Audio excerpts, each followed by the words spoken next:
Auzubillahiminash-shaytanir-rajim. Bismillahir-rahmanir-rahim. Welcome to online classes of FCA frontier coaching academy. आज हमारा first topic है जो कि फर्स्ट ईयर कोर्स है for ETEA students in first year. The topic is from biology and that is lecture number 1। Topic is techniques used in cell biology. Dear students, आपको पता है कि cell biology is also called cytology. The study of cell is called cytology. Cytology biology का वो branch है जिसमें हम cell से रिलेटेड बातें डिस्कस करते हैं। We study cell components, cell organelles, their functions etcetera. Why we need to study cell. अब ये क्वेश्चन है कि हम सेल को क्यों स्टडी करते हैं। You know better, cell is the structural and functional unit of living organism. Cell is the structural and functional unit of living organism. Cell is the structural and functional unit of living organisms. अभी देखिए dears, अगर आपने living organisms को study करना है, अगर आपने living organism को समझना है, अगर आपने लिविंग सिस्टम को, बायोडाइवर्सिटी को समझना है, तो आपको सबसे पहले सेल को समझना पड़ेगा। If you don't know the sound knowledge about cell, you can not study any living organism. अगर आपने किसी भी लिविंग ऑर्गेनिज्म के बारे में जानना है तो आपने उसके सेलुलर लेवल पे जाना है और उसके सेलुलर लेवल पे उसको स्टडी करना है। ये बात तो डेफिनेशन से कंफर्म हो गई है कि without the study of cell we can not study anything about living organism. किसी भी लिविंग ऑर्गेनिज्म को समझने के लिए सेल को समझना ज़रूरी है, लेकिन यहाँ पे हमारे पास एक फिज़िकल इशू है। वो फिज़िकल इशू ये है कि एक तरफ तो सेल को पढ़ना, सेल को समझना इम्पोर्टेंट है, दूसरी तरफ ये सेल जो है ये माइक्रोस्कोपिक है। प्रॉब्लम ये है कि जो हमारे पास सेल है, सेल इज़ माइक्रोस्कोपिक स्ट्रक्चर। ये एक इशू है। Cell is microscopic structure. एक चीज़ इंतहाई अहम है, एक चीज़ इंतहाई ज़रूरी है, एक चीज़ को समझना इंतहाई इंपॉर्टेंट है। The start of our knowledge in biology start from cell, but unfortunately cell is very small in size and we can not see it with our naked eye. That is the issue. अब इस issue को हमने कैसे resolve करना है, इस issue को हमने कैसे रिजॉल्व करना है। How it is possible that कि इतनी इम्पोर्टेंट चीज़ जो है, जो सेल है, इसको हम देख भी लें, इसको हम स्टडी भी करें और ये जितनी भी फिज़िकल इश्यूज़ हैं इनको हम दूर करें ताकि हम इसको डिटेल में स्टडी करें। For detail study of cell in order to remove these physical issues we have adopted certain techniques। हमने कुछ टेक्निक्स डेवलप किए हैं और उन टेक्निक्स के बेस पे हम इस सेल की बहुत ही डिटेल में स्टडी कर सकते हैं। यही हमारे फर्स्ट चैप्टर का फर्स्ट टॉपिक है कि वो टेक्निक्स क्या हैं जिनको पढ़कर, जिनको अप्लाई करके, जिनको समझकर हम सेल को समझ सकते हैं। ठीक है, तो देखिए स्टूडेंट्स, हमारा जो फर्स्ट टॉपिक है आपकी बुक में वो सारे टेक्निक्स हैं जिसके थ्रू हम सेल को देख सकें and we become able to study the cell in detail. ये हमारा बेसिक पर्पज़ है। तो हमने जो आज का टॉपिक स्टार्ट किया that is techniques use in cell biology. तो उसमें सबसे पहला जो टेक्निक है जो आज हम पढ़ेंगे that is microscopy. The second technique is staining. Third technique is centrifugation.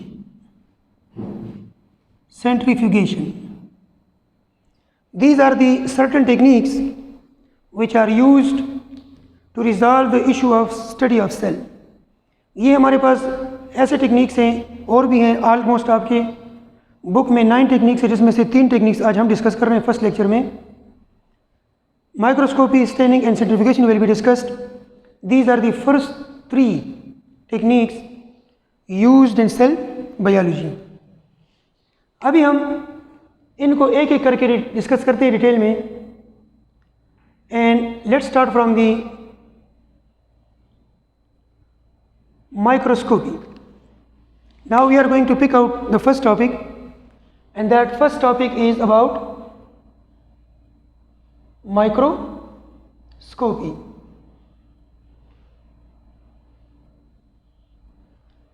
Microscopy is the use of microscope। The technique microscopy is the use of microscope।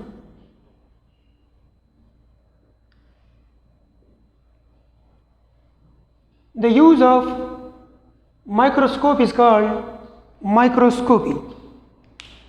Microscope is the apparatus which enables us to see the small, minute particles in large size and we can study them in detail। हमारे पास microscope जो है वो हमें 2 facilities provide करता है। Microscope provides us 2 facilities. यहाँ पे dear students आप इस बात पे कंफ्यूज ना हो कि हम किस माइक्रोस्कोप की बात कर रहे हैं। इलेक्ट्रॉन की कर रहे हैं, स्कैनिंग इलेक्ट्रॉन माइक्रोस्कोप की कर रहे हैं, ट्रांसमिशन इलेक्ट्रॉन माइक्रोस्कोप की कर रहे हैं, सिंपल माइक्रोस्कोप है, कंपाउंड है, what ever is the nature of microscope. Nature and type of microscope पे डिपेंड नहीं है। ये जनरली हर एक माइक्रोस्कोप की प्रॉपर्टी है कि आपको माइक्रोस्कोप 2 फैसिलिटीज़ प्रोवाइड करेगा। इन 2 फैसिलिटीज़ में जो फर्स्ट फैसिलिटी है that is called magnification. The first facility is called magnification and the second facility is called resolution. हमारे पास 2 टाइप्स ऑफ facilities है which is provided by the microscope। The first facility is magnification, the second facility is resolution।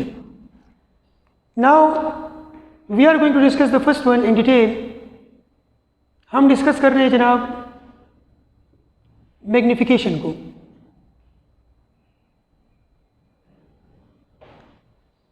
First of all we must know that what does magnification means। The term magnification means enlargement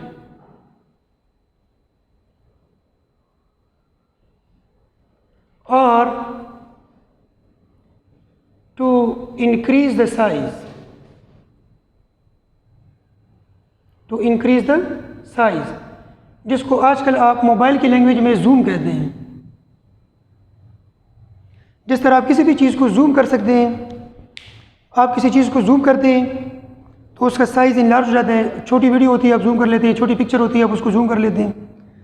हमारे पास microscope में ये facility होती है कि उसमें magnification power है, वो किसी भी चीज़ को जूम इन कर लेते हैं और जब जूम इन कर लेते हैं तो छोटा ऑब्जेक्ट बड़ा आपको नज़र आता है। लेट्स सपोज ये मेरे पास सेल है और ये आपको मुख्तलिफ़ चीज़ें नज़र आ रही हैं लेकिन ये विजिबल नहीं है, और मैं इसको एक पावरफुल माइक्रोस्कोप के साथ स्टडी करता हूँ। I am using a microscope of high power. जब मैं इसको हाई पावर माइक्रोस्कोप से देखता हूँ तो ये मुझे बहुत ही क्लियर नज़र आएगा। Let's suppose like this. अब मैं डिफ्रेंशिएट कर सकता हूँ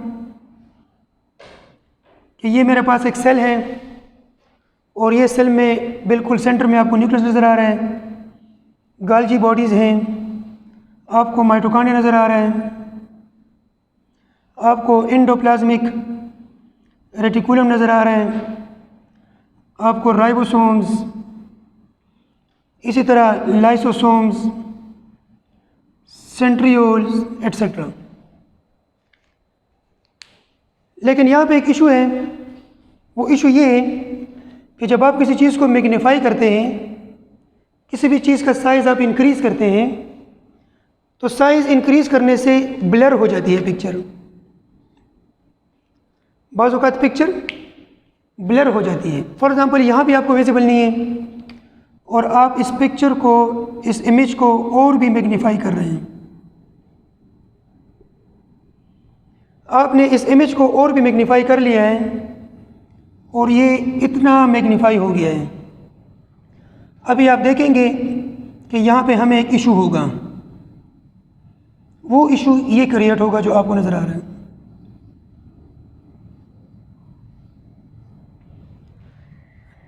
वो इशू ये है कि इसका साइज़ इंक्रीज़ करने से और ज़्यादा मैग्नीफाई करने से इसके अंदर जितने भी पार्टिकल्स हैं उनके बीच में डिस्टेंस ख़त्म हो जाएगा और ये चीज़ें एक दूसरे के साथ ओवरलैप कर जाएंगी। जितने भी पार्टिकल्स हैं, पार्टिकल्स जिसको हम ऑर्गेनिल्स भी कह सकते हैं, ऑर्गेनिल्स के अलावा अगर कोई ग्लाइकोजन पार्टिकल्स हैं, कोई फूड पार्टिकल्स हैं, कोई भी मटेरियल है, ये सारे पार्टिकल्स क्या हो जाएंगे? ओवरलैप और ईच अदर, ओवरलैप और ईच अदर। इस ओवरलैपिंग से जो हमारी स्टडी है वो डिस्टर्ब हो जाएगी। बिल्कुल इसी तरह जिस तरह आप एक छोटी पिक्चर को मोबाइल में देखते हैं तो बड़ी क्लियर होती है, लेकिन उसी पिक्चर को जब आप मैग्नीफाई करते हैं, आप उसको जूम इन करते हैं, तो जूम इन करने से जब वो पिक्चर बड़ी हो जाती है तो आप देखते हैं उसके पिक्सल्स ख़राब हो जाते हैं, वो पिक्चर ब्लर हो जाती है और फिर आपको वो पिक्चर क्लियर नज़र नहीं आती। यहाँ भी सेम इशू है और इस सेम इशू की वजह से अब पिक्चर आपको ब्लर नज़र आएगा। इसके सारे पार्टिकल्स आपको इंटर मिक्स नज़र आएंगे और इनके इंटरमिक्स पार्टिकल्स की वजह से आप क्लियर स्टडी नहीं कर सकते। यहाँ से आपको ये चीज़ क्लियर हो गई है कि मैग्नीफिकेशन से आपका इशू सॉल्व नहीं हुआ। आपने माइक्रोस्कोपिक स्ट्रक्चर को इनलार्ज तो कर लिया, लेकिन इनलार्ज करने के बाद पिक्चर अभी भी ब्लर है और आपको सारी चीज़ें ओवरलैप या मिक्स नज़र आ रही हैं, जिसको आप डिफरेंशिएट नहीं कर सकते। यहाँ पे अब हमें एक और फैसिलिटी की ज़रूरत है and that facility is called resolution. अब हम रिजोल्यूशन जब अप्लाई करते हैं तो हमारा ये इशू जो है वो इंशाल्लाह सॉल्व हो जाएगा। That's why every microscope must have this facility. Every microscope must have the facility of magnification and every microscope must have the facility of resolution. अब हमारे पास जो सेकंड फैसिलिटी है जो कि एडवांटेज है द यूज़ ऑफ माइक्रोस्कोप का, वो है रिजोल्यूशन पावर। रिजोल्यूशन पावर क्या है? रिजोल्यूशन पावर ये है कि separation of particles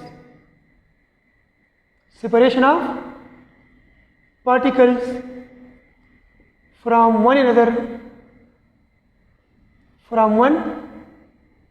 another to prevent overlapping.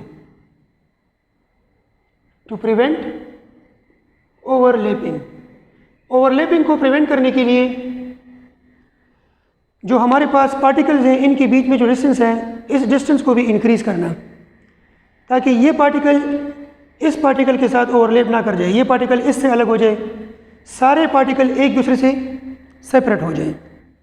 इस सेपरेशन को हम रिजोल्यूशन पावर कहते हैं। Let's suppose look at my fingers. ये दो फिंगर आपको दूर दूर नजर आ रहे हैं, दोनों अलग अलग हैं, लेकिन अगर मैं इनका डिस्टेंस कम करते जाऊँगा तो अभी आप इनको सेपरेट नहीं कर सकते। अगर मैं इसका डिस्टेंस और भी कम कर लूँगा, इसके रियल शेप आप डिटरमाइन नहीं कर सकते कि किस फिंगर का क्या शेप है। आप देख लें, जब तक इसका डिस्टेंस होगा आप इनको डिफरेंशिएट कर सकेंगे। यहाँ पे भी सेम केस है कि जब ये डिस्टेंस ख़त्म हो जाएगा आपको क्लियर नहीं होगा कि अब इसमें सर्कुलर स्ट्रक्चर कौन सा है, सिस्टर्नी किसके अंदर है, कौन स्फेरिकल है, कौन स्मूथ है, कौन रफ है, कोई चीज़ आपको क्लियर नहीं होगी। सिचुएशन कुछ यूँ होगी। लेकिन अगर हम इन सब चीज़ों को भी इनलार्ज कर लें और उनके बीच में डिस्टेंस को भी इंक्रीज़ कर लें और ये हर एक पार्टिकल आपको अलग अलग दूर दूर नज़र आए, इस तरह आपको इसकी स्टडी करने में आसानी होगी। मैं आपको एग्जांपल देता हूँ। ये मेरे पास दो पार्टिकल्स हैं, particle A and particle B. आप देख सकते हैं, आपको नेकेड आई से नज़र आ रहा है कि ये अलग पार्टिकल है और ये अलग है। अब ये आपको अलग इसलिए नज़र आ रहे हैं, आप इसको ऑब्जर्व कर रहे हैं विद नेकेड आई और आप इनको डिफरेंशिएट कर सकते हैं। ए बिल्कुल डिफरेंट है और बी बिल्कुल डिफरेंट स्ट्रक्चर है। इसका रीज़न ये है कि डिस्टेंस, इनके बीच में जो डिस्टेंस है, distance is more than 1 mm। इनके बीच में जो डिस्टेंस है वो 1 mm से ज़्यादा है। ए और बी के बीच में जो डिस्टेंस है वो 1 mm से ज़्यादा है। दैट इज़, अब अगर हम इसको काउंट कर लें तो ये तकरीबन 2 सेंटीमीटर डिस्टेंस में रखा है। 2 centimetre distance is more than 1 mm। जब भी किसी चीज़ का, किसी भी दो पार्टिकल्स का डिस्टेंस 1 mm से ज़्यादा हो तो आप उनको डिफरेंशिएट कर सकते हैं कि ये अलग स्ट्रक्चर है और ये अलग है। लेट्स सपोज मैं एक नाम लिखता हूँ, ये मैं एक नाम लिखता हूँ अयाज, और ये मैं दूसरा नाम लिखता हूँ काजिम। अभी आप देख लें, आपको हर एक लेटर अलग अलग मिल रहे हैं, लेकिन नीचे आपको लेटर जो हैं वो ओवरलैप नज़र आ रहे हैं। ये ओवरलैप राइटिंग है। रीज़न ये है कि यहाँ पे हर लेटर के बीच में डिस्टेंस जो है वो 1 mm से ज़्यादा है।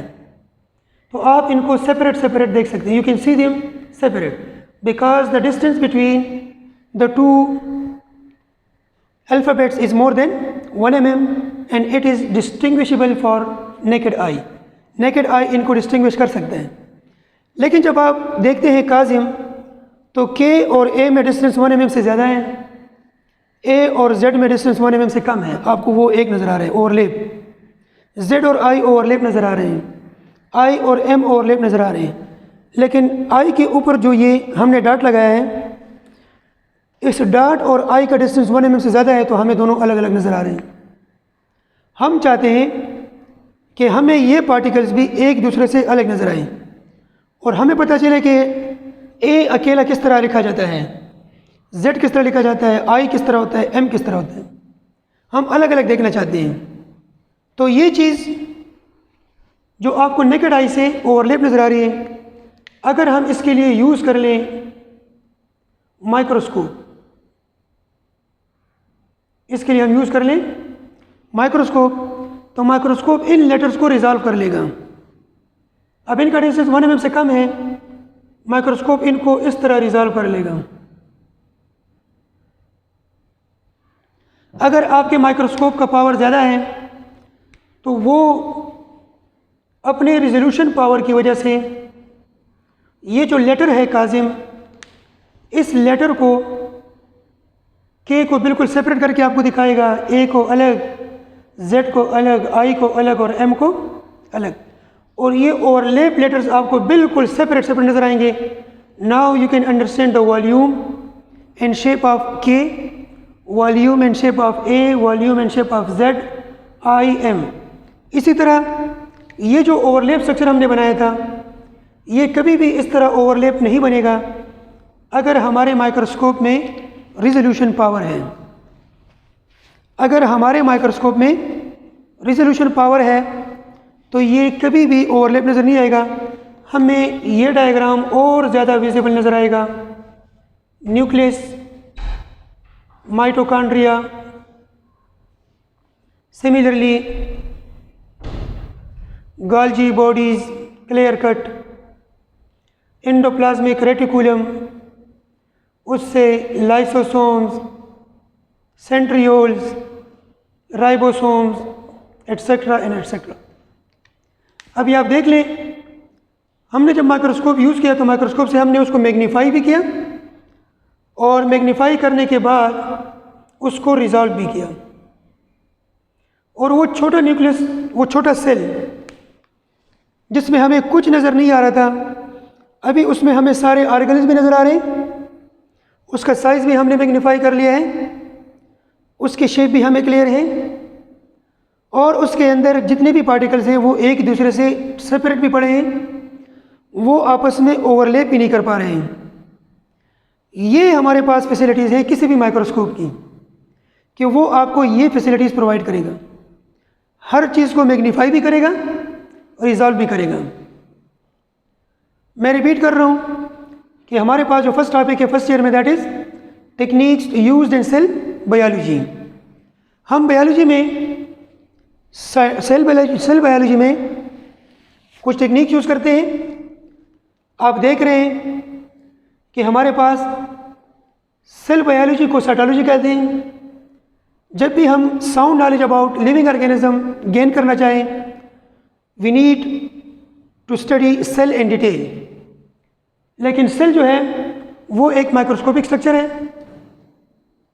सेल एक माइक्रोस्कोपिक स्ट्रक्चर है जिसको इतनी आसानी से हम देख नहीं सकते। That's why we need certain assistance, we need certain apparatuses and we need certain techniques, ताकि इस फिजिकल इशू को सॉल्व करें। वो फिजिकल इशू ये है कि माइक्रोस्कोपिक स्ट्रक्चर है सेल, हमें नज़र नहीं आता। अब एक चीज़ नज़र नहीं आता तो उसको हम स्टडी कैसे करेंगे? ये चीज़ बहुत ज़्यादा मुश्किल थी until the discovery of microscope. जब माइक्रोस्कोप आ गया तो हमने पहला टेक्निक सीख लिया माइक्रोस्कोपी, और आज तक ये सबसे फर्स्ट टेक्निक है कि आप तब तक सेल को स्टडी नहीं कर सकते जब तक आप सेल बायोलॉजी तब तक नहीं समझ सकते जब तक आप माइक्रोस्कोप को नहीं समझेंगे। सो डियर स्टूडेंट्स, हमने तो दोनों फैसिलिटीज़ जनरली डिस्कस कर ली कि कोई भी माइक्रोस्कोप मैग्नीफिकेशन भी प्रोवाइड करता है, कोई भी माइक्रोस्कोप रिजोल्यूशन भी प्रोवाइड करता है। अभी हम आते हैं towards the types of microscope. Types of microscope. Dear students, हमारे पास सोर्स के बेस पे माइक्रोस्कोप के 2 टाइप्स हैं। एक टाइप को हम कहते हैं लाइट माइक्रोस्कोप। लाइट माइक्रोस्कोप, जिससे आपकी सेल की स्टडी कंप्लीट हो सकती है। लेकिन हमें न्यूक्लियस के अंदर भी जाना है, न्यूक्लियस के सब कंपोनेंट्स भी पढ़ने हैं, हमने माइटोकॉन्ड्रिया को भी मैग्नीफाई करना है, रिजॉल्व करना है, हमने एंडोप्लाज्मिक रेटिकुलम को भी समझना है, हमने बेस पेयर तक जाना है, क्रोमोसोम तक जाना है, जीन्स तक जाना है, और वहाँ पे जाके हमने स्टडी करना है। तो हमें बहुत ज़्यादा हाई पावर माइक्रोस्कोप भी चाहिए। तो हमारे पास लाइट माइक्रोस्कोप के साथ साथ इलेक्ट्रॉन माइक्रोस्कोप भी साइटोलॉजी में यूज़ होते हैं। Normally we have 2 types of the microscopes, one is light microscope and the other is electron microscope. अब हम इसमें डिटेल में डिस्कस करते हैं। The first one is light microscope. इसमें सिंपल और कंपाउंड दोनों आते हैं। स्टूडेंट्स कंफ्यूज होते हैं कि ये हम सिंपल की बात कर रहे हैं या कंपाउंड की। नो, अगर वो लाइट के सोर्स पे फंक्शन कर रहे हैं, कोई भी ऐसा माइक्रोस्कोप जिसका सोर्स ऑफ फंक्शन जो है वो सनलाइट हो, the source of function is sunlight. अगर आपके पास सोर्स ऑफ फंक्शन जो है वो किसी भी माइक्रोस्कोप का सनलाइट हो या कोई भी लाइट, आर्टिफिशियल लाइट हो, लेकिन वो वेवलेंथ प्रोवाइड कर सके विजिबल लाइट की, तो आप इस माइक्रोस्कोप को यूज़ कर सकते हैं। ठीक है, इसके लिए किसी भी इलेक्ट्रॉन बीम की ज़रूरत नहीं होती। अब ये लाइट माइक्रोस्कोप भी वही 2 फैसिलिटीज़ प्रोवाइड करेगा जो हम पढ़ते हैं कि हर माइक्रोस्कोप हमें प्रोवाइड कर रहा है। सेम इज़ द केस कि लाइट माइक्रोस्कोप भी हमें मैग्नीफिकेशन पावर भी देगा और रिजोल्यूशन भी। आप याद रखें कि हमारे पास मैग्नीफिकेशन पावर कितनी है लाइट माइक्रोस्कोप की? ये वैल्यू आपने याद रखनी है for paper point of view and as well as ETEA point of view. Magnification power of light microscope. अब हम डिस्कस कर रहे हैं कि हमारे पास जो लाइट माइक्रोस्कोप है इसकी मैग्नीफिकेशन कितनी है। तो आप याद रखें इसमें जो मैक्सिमम पॉसिबिलिटी है that is 10,000x। x represent करता है 10,000 टाइम्स, 10,000 टाइम्स। इट मीन्स कि आपके पास एक ऑब्जेक्ट है और इस ऑब्जेक्ट का साइज, इसका रियल साइज 1 सेंटीमीटर है। एक ऑब्जेक्ट हम ड्रा करते हैं और इस ऑब्जेक्ट का रियल साइज जो है वो क्या है, दैट इज 1 सेंटीमीटर। और आपने देख लिया इसको under the light microscope. You are using a light microscope. तो आपको ये जो ऑब्जेक्ट है, मैं इतना बड़ा तो नहीं बना सकता बोर्ड पे, सिर्फ आपको ये बता रहा हूँ कि इनलार्ज हो जाएगा। ये आपको 10,000 तक पॉसिबल है।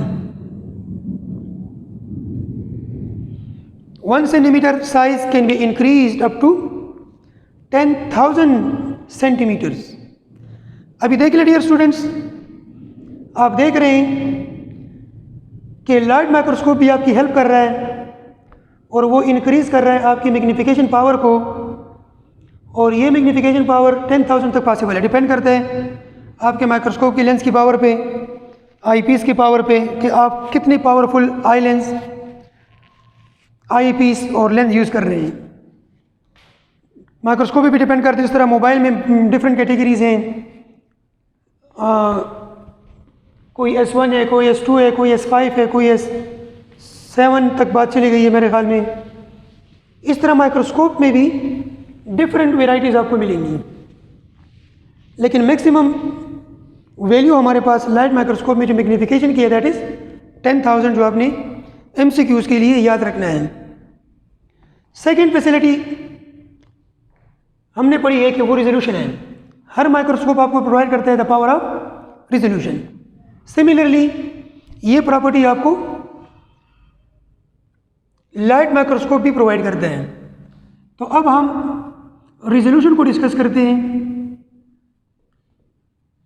Resolution of light microscope.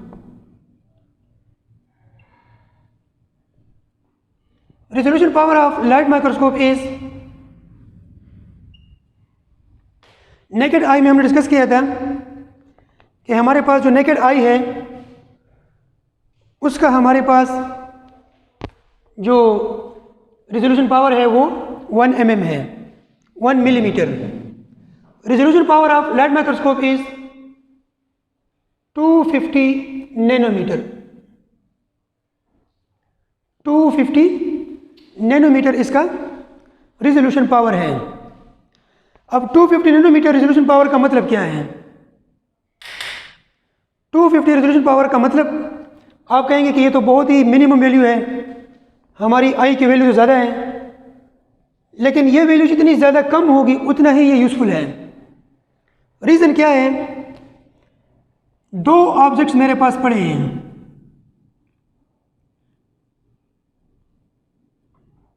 तीन ऑब्जेक्ट्स कर लेते हैं। एक मेरे पास ऑब्जेक्ट ए है, बी है और सी है।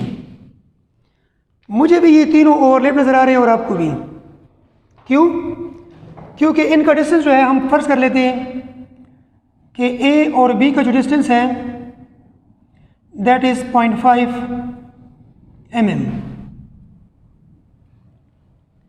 ए और बी का जो डिस्टेंस है वो 0.5 mm है, लेकिन हमारी नेकेड आई की पावर क्या है कि 1 mm हो, तो ये 0.5 mm जो है वो 1 mm से कम है। अब जब ये 1 mm से लेस है तो हमारी नेकेड आई ए और बी को डिफरेंशिएट नहीं कर सकती, ये हमें ओवरलैप नज़र आ रहे हैं। हालांकि इनमें डिस्टेंस है, और वो डिस्टेंस कितना है? वो डिस्टेंस 0.5 mm है, लेकिन हमें नज़र नहीं आता, हमें A और B ओवरलैप नज़र आ रहे हैं। चलो मैं फ़र्ज़ करता हूँ कि B और C का जो डिस्टेंस है वो 0.1 mm है, दैट इज़ 0.1 mm। ये भी मैं डिफ्रेंशिएट नहीं कर सकता और ना आप डिफ्रेंशिएट कर सकते हैं। डिफ्रेंशिएट इसलिए नहीं कर सकते क्योंकि हमारी जो पावर है वो 1 mm है और ये A, B और B, C का जो डिस्टेंस है वो इस 1 mm से कम है। अभी मैं इन्हीं 3 ऑब्जेक्ट्स को रख रहा हूँ अंडर दी माइक्रोस्कोप। मैं इसको नेकेड आई की बजाय अभी लाइट माइक्रोस्कोप से देख रहा हूँ। नेकेड आई की बजाय मैं इसको देख रहा हूँ with the light microscope. Light microscope की बात करते करते लाइट भी तेज़ हो गई है, खैर से आपको बोर्ड अब ज़्यादा क्लियर नज़र आएगा। अभी आप देख लें कि मैंने 3 ऑब्जेक्ट्स ड्रा किए हैं जिसमें A और B में डिस्टेंस 0.5 mm है, B और C में डिस्टेंस 0.1 mm है और ये दोनों वैल्यूज़ मेरी नेकेड आई की पावर ऑफ रेजोल्यूशन से कम हैं। तो मुझे ये तीनों ऑब्जेक्ट्स ओवरलैप नज़र आ रहे हैं। I can not differentiate A from B, I can not differentiate B from C। अभी इन्हीं तीनों ऑब्जेक्ट्स को मैं देख रहा हूँ under the light microscope. Light microscope ने इनको क्या कर लिया है, मैग्नीफाई भी कर लिया है और रिजॉल्व भी कर लिया है। अभी जैसे ही ये इसको रिजॉल्व करेगा, अब मुझे A जो है वो एक सेपरेट बॉडी नज़र आएगा, B मुझे एक सेपरेट बॉडी नज़र आएगा, C मुझे एक सेपरेट बॉडी नज़र आएगा। Now I can differentiate that this is A, this is B and this one is C। ये फैसिलिटी जब तक मेरे पास माइक्रोस्कोप ना हो और जब तक स्टूडेंट्स मैं माइक्रोस्कोप को यूज़ नहीं करूँगा, मुझे रॉन्ग रिजल्ट मिलेगा। एक शख्स अंडे बेच रहा था और एक शॉपर में उसके पास थे और इस तरह वो ले जा रहा था, तो पुलिस वाले ने कहा कि इसमें क्या है, इस तरह डंडा मार के पूछा। तो उसने कहा जनाब पहले तो अंडे थे, अभी दोनों मिलकर देख लेते कि अभी क्या बन गया है। तो अगर आप इनको डिफरेंशिएट नहीं करेंगे तो पता नहीं क्या बन चुका होगा, आपके पास रॉन्ग रिजल्ट आएगा। रियल रिजल्ट आपको तब मिलेगा जब आप माइक्रोस्कोप को यूज़ करेंगे और जितनी भी चीज़ें हैं वो आपस में ओवरलैप न कर पाएँ। मैं आपको एग्जांपल लेता हूँ। इस माइक्रोस्कोप, इस मार्कर का साइज़, शेप आपको तब क्लियर है जब आप इसको अलग देख रहे हैं। ये आपको तब क्लियर है जब आप इसको अलग देख रहे हैं। अगर मैं उसको ओवरलैप कर लूँ आपको रॉन्ग रिजल्ट मिलेगा। आप अपने साथ लिखेंगे कि मार्कर इज़ एक्स लाइक। अगर मैं इसको इस तरह कर लूँगा तो आपको रॉन्ग रिजल्ट मिलेगा। अगर मैं इसको इस तरह ओवरलैप करूँगा तो आपको रॉन्ग रिजल्ट मिलेगा। आप कहेंगे कि मार्कर इज़ वी शेप्ड। अगर मैं इसको इस तरह करूँगा तो आपको रॉन्ग रिजल्ट मिल गया। आप कहेंगे कि marker is T shaped.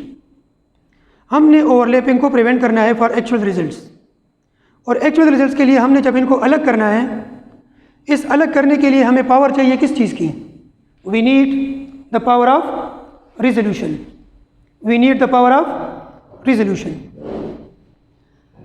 Resolution की समझ तो आपको आ गई है। अगर हमारे पास दो ऐसे ऑब्जेक्ट्स पड़े हैं, एक ऑब्जेक्ट A और ऑब्जेक्ट B, इसका मतलब ये है कि अगर इन A B में डिस्टेंस 250 नैनोमीटर है, कितना है? 250 नैनोमीटर, और आपने यूज़ कर लिया लाइट माइक्रोस्कोप। आपने यूज़ कर लिया जनाब लाइट माइक्रोस्कोप, तो भी ये आपको A और B को सेपरेट कर लेगा। लेकिन अगर ये डिस्टेंस 250 से कम है, दो ऑब्जेक्ट्स ड्रा करता हूँ अगेन A B, और कंसिडर करते हैं कि इनका जो डिस्टेंस है दैट इज़ 240 नैनोमीटर। A और B के बीच में जो डिस्टेंस है वो कितना है? 240 नैनोमीटर, और आपने यूज़ कर लिया इसके लिए light microscope. So sorry for that, light microscope will never help you in this case. इस केस में लाइट माइक्रोस्कोप आपकी कोई हेल्प नहीं कर सकता, ना आपकी नेकेड आई हेल्प कर सकती है और ना आपका ये लाइट माइक्रोस्कोप यहाँ पे आपका कोई हेल्प कर सकता है। पूछो क्यों? रीज़न ये है कि इसकी जो पावर है लाइट माइक्रोस्कोप की वो 250 नैनोमीटर है, और यहाँ पे जो डिस्टेंस है वो इसके पावर से कम है। The distance is less than the minimum value and minimum range of light microscope. अभी ये अगर आप लाइट माइक्रोस्कोप से देख भी लें तो कोई फ़ायदा नहीं है, लाइट माइक्रोस्कोप इनको ओवरलैप ही दिखाएगा, लाइट माइक्रोस्कोप इनको ओवरलैप ही दिखाएगा। क्यों? इसका ये मतलब है कि 250 तक मिनिमम डिस्टेंस भी ये रिजॉल्व कर सकता है, मिनिमम वैल्यू भी ये रिजॉल्व कर सकता है। ये हमारे पास power of magnification and power of resolution है जो आपने पढ़ ली है। Power of magnification of light microscope is 10,000 and resolution power of light microscope is 250 nanometer. Comparison अगर हम कर लें तो ये जो लाइट माइक्रोस्कोप है, ये लाइट माइक्रोस्कोप है, ये जो लाइट माइक्रोस्कोप है अगर हम इसका कंपैरिजन कर लें तो ये 500 टाइम्स ग्रेटर रिजोल्यूशन पावर है ह्यूमन आई से, has 500 times greater resolution power than human eye, human eye से ज़्यादा डिस्टेंस है। ये आप देख लें कि यहाँ पे हमारे पास जो डिस्टेंस है या जो कंपैरिजन है, रेशो आप याद रखें कि ह्यूमन आई के साथ अगर हम इसको कंपेयर करेंगे तो ये 500 टाइम्स ग्रेटर है। स्टूडेंट्स इसमें मिस्टेक करते हैं, resolution power is 250, resolution power is not 500, 500 is comparison with human आई। अभी हम इलेक्ट्रॉन माइक्रोस्कोप को डिस्कस करते हैं। हमें पता है कि इलेक्ट्रॉन माइक्रोस्कोप भी हमें बहुत ही हाई पावर ऑफ रेजोल्यूशन देगा और हमें हाई पावर ऑफ मैग्नीफिकेशन देगा। एक हमारे पास डिस्कस करते हैं the last portion of this topic, that is electron microscope. अभी आप याद रखें कि जो हमारे पास इलेक्ट्रॉन माइक्रोस्कोप है उसमें सनलाइट सोर्स नहीं है। The source of function in light microscope was sunlight, but here the source of function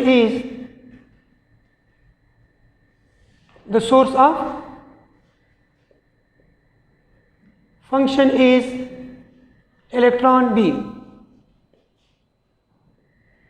That's why it is called electron microscope, क्योंकि यहाँ पे सोर्स ऑफ फंक्शन हमारे पास सनलाइट नहीं है, सोर्स ऑफ फंक्शन हमारे पास electron beam है।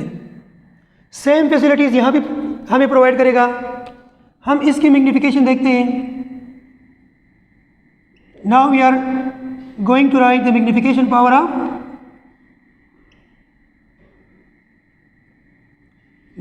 Power of electron microscope.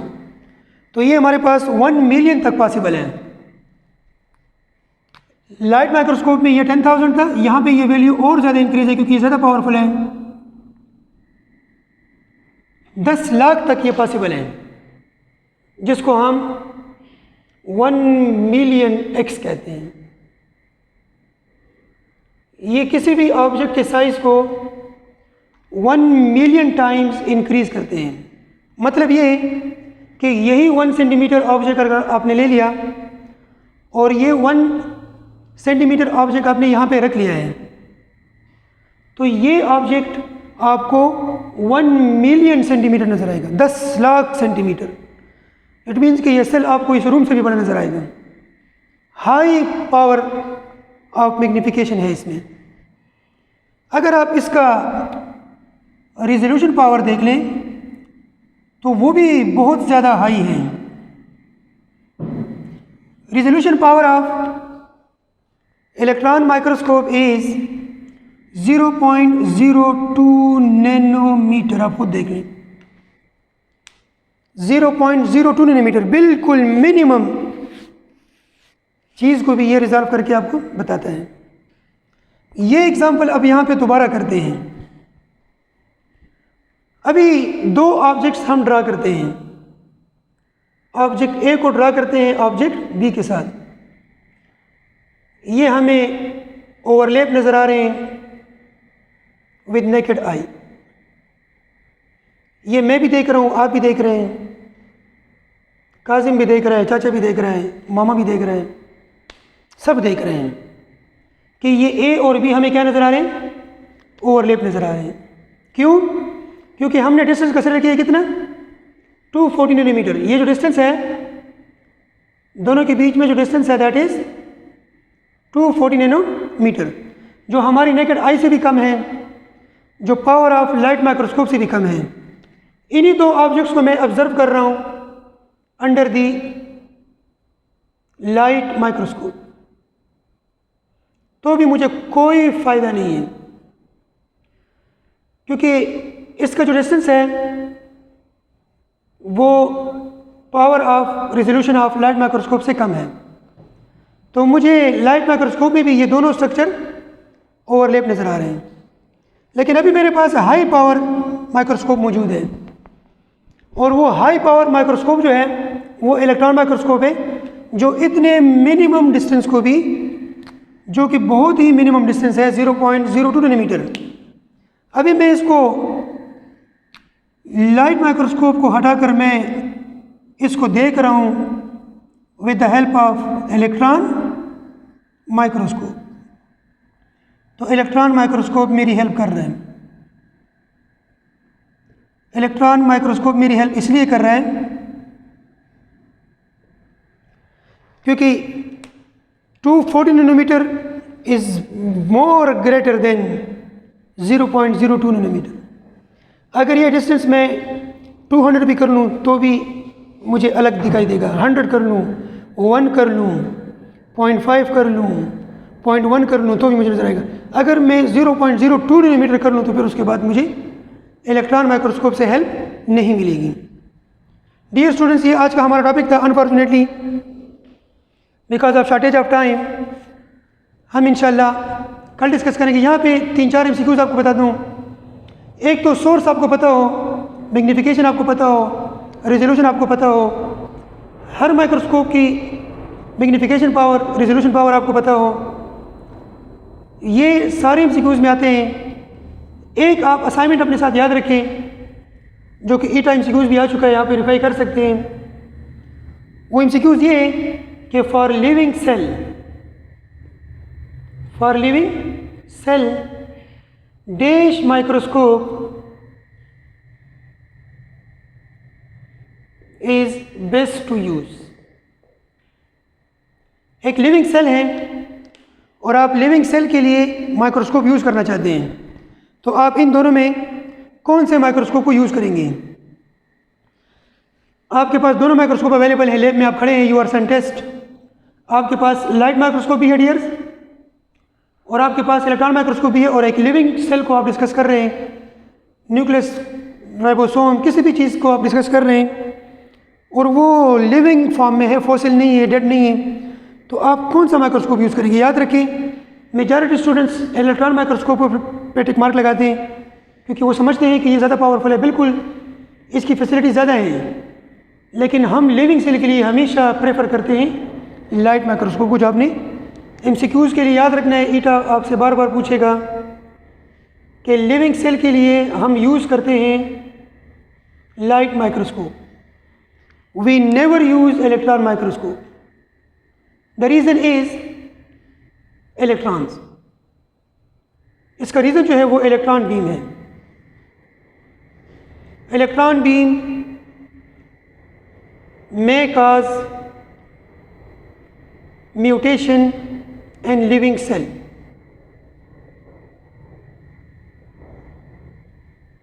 Mutation in living cell. अगर आप कोई भी लिविंग सेल या किसी भी कंपोनेंट को पढ़ रहे हैं तो मे बी वो इसके अंदर म्यूटेशन काज कर लें। होप सो आपको ये टॉपिक समझ आया होगा। For any queries, any questions, you can contact on the official page and official channel of FCA और WhatsApp नंबर। होप सो कि इसमें कोई इशू नहीं होगा इंशाल्लाह। लास्ट एक पॉइंट बताता हूँ कि इलेक्ट्रॉन माइक्रोस्कोप में हमारे पास 2 टाइप्स हैं। एक है स्कैनिंग इलेक्ट्रॉन माइक्रोस्कोप और एक है ट्रांसमिशन।